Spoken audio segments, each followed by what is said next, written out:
Selamat pagi anak-anakku semua yang dikasihi Tuhan. Jumpa lagi di Doremi, Doa dan Renungan Anak Remaja Misioner Paroki Santo Petrus dan Paulus Argapura. Hari ini kita pada minggu yang ke-31 pekan biasa ya. Mari kita siapkan hati kita untuk mendengarkan firman Tuhan yang kita akan dengar pada pagi hari ini. Kita awali ibadah kita dengan tanda kemenangan Kristus dalam nama Bapa dan Putra dan Roh Kudus. Amin. Marilah kita berdoa. Ya Allah Bapa dalam kerajaan surga, tak henti-hentinya kami mengucap syukur atas kebaikan-Mu di dalam kehidupan kami. Di hari yang baru ini kami boleh hadir di dunia ini karena kebaikan dan kasih-Mu. Kami mohon ya Bapa, sertailah perjalanan kami sepanjangan hari ini dalam menjalankan aktivitas kami. Kami dituntun oleh kasih-Mu. Doa ini kami sampaikan melalui perantaraan Putra-Mu Tuhan kami Yesus Kristus yang hidup dan berkuasa kini dan sepanjang masa. Amin. Tuhan bersamamu dan bersama Roh-Mu. Inilah Injil Tuhan kita Yesus Kristus menurut Santo Lukas. Dimuliakanlah Tuhan. Anak-anak dunia ini lebih cerdik terhadap sesamanya daripada anak-anak terang. Dan Yesus berkata kepada murid-muridnya, ada seorang kaya yang mempunyai seorang bendahara. Kepadanya disampaikan tuduhan bahwa bendahara itu menghamburkan miliknya. Lalu ia memanggil bendahara itu dan berkata kepadanya, apakah yang kudengar tentang engkau? Berilah bertanggung jawab atas urusanmu, sebab engkau tidak boleh lagi bekerja sebagai bendahara. Kata bendahara itu di dalam hatinya, apakah yang harus aku perbuat? Tuanku memecat aku dari jabatanku sebagai bendahara.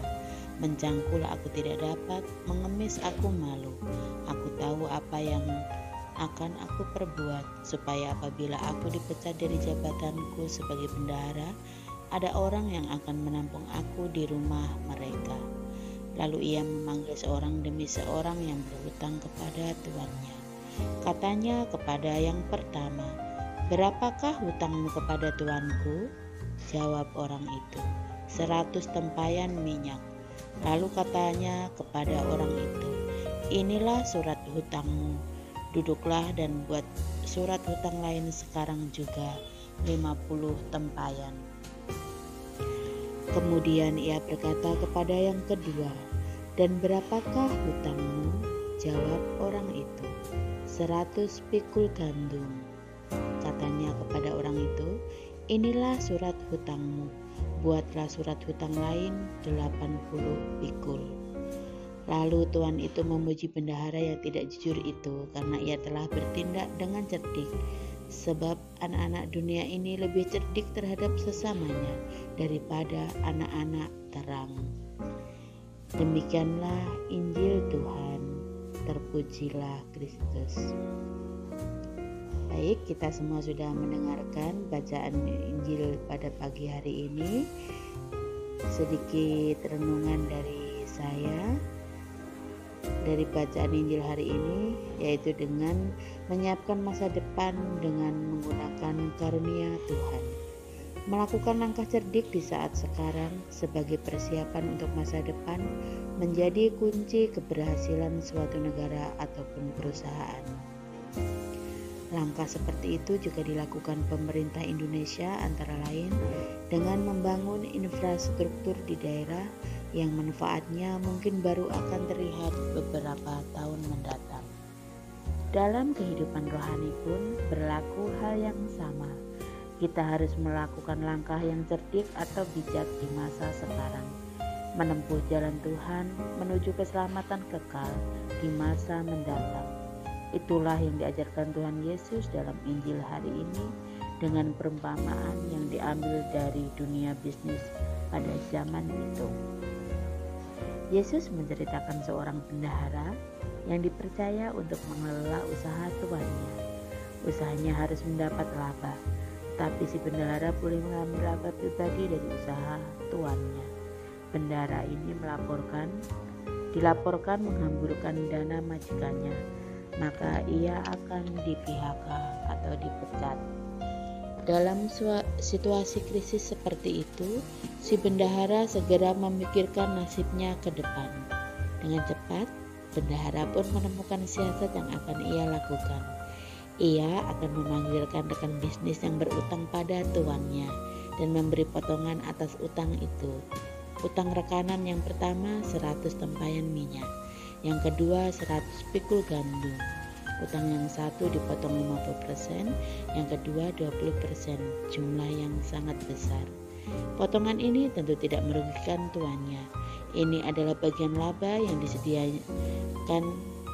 sedianya akan ia dapatkan dari usaha itu. Ia rela melepaskan bagiannya demi menyelamatkan nasibnya ke depan. Bagi rekan bisnisnya, tindakan itu pasti menyenangkan. Tetapi potongan utang materi itu sebenarnya dialihkan menjadi utang budi. Sebagai balas budi dari relasinya itu, si bendahara berharap nanti ia akan mendapat pekerjaan baru, yaitu orang yang menampung aku di rumah mereka. Di luar dugaan, majikannya bukannya marah, tetapi malahan memuji sang bendahara yang dengan cerdik mengambil langkah sangat menentukan untuk mengatasi kesulitan sebelum waktunya. Anak-anak dunia ini lebih cerdik terhadap sesamanya daripada anak-anak terang. Itulah kesimpulan Yesus dari perumpamaan itu. Orang yang mengurus hal duniawi lebih cerdik dalam menangani masa depannya daripada rohani atau anak-anak terang. Yesus berharap agar kita pun cerdik menggunakan apa yang kita miliki untuk menyiapkan masa depan. Jangan sampai kita melupakannya karena terlena dengan kesibukan duniawi. Untuk itu, agar di masa depan kita hidup mulia bersama Tuhan dalam kerajaan-Nya di surga, Yesus Kristus Tuhan telah mendatangkan kerajaan Allah ke dunia. Gereja yang dijiwai oleh Roh Kudus dan didasarkan atas iman kepercayaan kepada Kristus merupakan perwujudan yang kelihatan dari kerajaan itu. Kita bersama gereja dipanggil untuk mengikuti jalan Tuhan dan bekerja bersama Tuhan, mewujudkan kerajaan-Nya di dunia ini sebagai awal dari kerajaan-Nya yang abadi di surga. Selain dengan doa dan ibadat, kita mewujudkan kerajaan itu dalam kasih, persaudaraan, keadilan, dan bela rasa terhadap orang yang menderita. Dalam menjalankan tugas panggilan kita, sebagaimana diajarkan Tuhan, kita harus cerdik menggunakan apa yang dipercayakan Tuhan kepada kita, entah itu bakat, pikiran, keterampilan, kekayaan, posisi, ataupun kekuasaan. Bila dari sekarang kita aktif mewujudkan kerajaan Kristus, tentu kita tidak perlu khawatir, sebab masa depan kita dalam kerajaan-Nya yang abadi dijamin dengan pasti. Seperti Rasul Paulus yang memberi teladan bagi kita, bagaimana dengan cerdik ia telah menggunakan karunia khusus yang ia terima dari Allah untuk mewartakan Injil. Karisma Paulus ini ialah menjadi pelayan Kristus Yesus bagi bangsa-bangsa bukan Yahudi dalam pelayanan pemberitaan Injil Allah. Inilah bakat khusus Paulus. Ia mendapat inspirasi dari Nabi Yesaya yang mewartakan, mereka yang belum pernah menerima berita tentang Dia akan melihat Dia, dan mereka yang tidak pernah mendengarnya akan mengertinya. Paulus menunaikan tugas pewartaan Injil dengan sangat baik. Ia telah menjangkau wilayah dari Yerusalem, tempat asal perwartaan, sampai Illyricum, sekarang Albania, ujung dunia pada masa itu. Paulus merasa itulah yang dikerjakan Kristus lewat dirinya, yaitu memimpin bangsa-bangsa lain kepada ketaatan melalui perkataan dan perbuatan. Bagikan seorang iman di Bait Allah, Paulus membawa bangsa-bangsa itu sebagai persembahan kudus yang berkenan kepada Allah. Seperti Santo Paulus, Kita pun dipanggil untuk mewartakan Injil melalui perkataan dan perbuatan, dan agar kita dengan bijak menggunakan karunia yang telah dianugerahkan Tuhan kepada kita. Kita juga patut bersyukur karena kita sebagai makhluk yang paling sempurna yang diberikan bakat dan pikiran. Mari kita gunakan bakat kita dan pikiran kita dengan baik agar sejalan dengan firman Tuhan. Semoga demikian. Mari kita tutup doa dan renungan kita dengan doa anak misioner. Tuhan Yesus, Engkau diutus Bapa menjadi berkat bagi dunia dan menjadi juru selamat bagi manusia. Utuslah kami, anak-anak dan remaja misioner di Indonesia, untuk menjadi sahabat yang kuat bagi yang lemah, sahabat yang rela berkorban bagi yang derita payah, sahabat penghibur bagi yang sakit dan gelisah.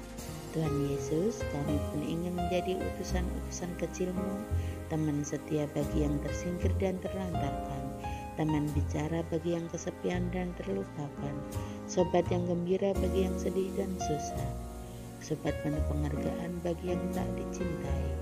Tuhan Yesus, utuslah kami ini dengan bantuan Roh Kudus-Mu, menjadi garam dan ragi yang baik, menjadi terang dan obor cemerlang, membawa kegembiraan dan pengharapan. Tuhan Yesus, kuduskanlah badanku dan kuduskanlah jiwaku. Kupersembahkan diriku padamu hari ini. Berkatilah semua anak dimanapun, berkatilah semua orang yang kami jumpai, siapapun mereka. Amin. Semoga aktivitas kita sepanjang hari ini senantiasa diberkati dan dilindungi oleh rahmat Allah yang Maha Kuasa, dalam nama Bapa dan Putra dan Roh Kudus. Amin. Selamat pagi.